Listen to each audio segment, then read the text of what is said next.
Journaling అంటే అసలు ఏంటి అంటే చాలామందికి మనకి డైరీ రాసే అలవాటు ఉంటుంది. అంటే ఏం రాస్తాము? అన్నీ రాస్తారు కొంతమంది.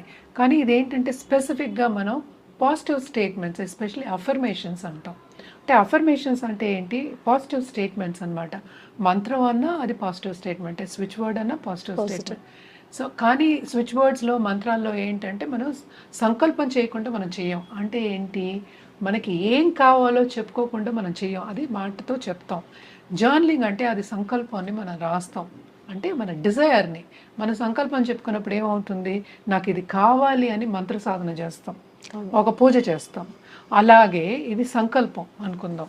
సో, మనకి కావాల్సింది మనం పొద్దున 3 సార్లు రాయడం, ఆఫ్టర్‌నూన్ 6 టైమ్స్ రాయాలి, రాత్రి పడుకునే ముందు 9 టైమ్స్ రాయాలి.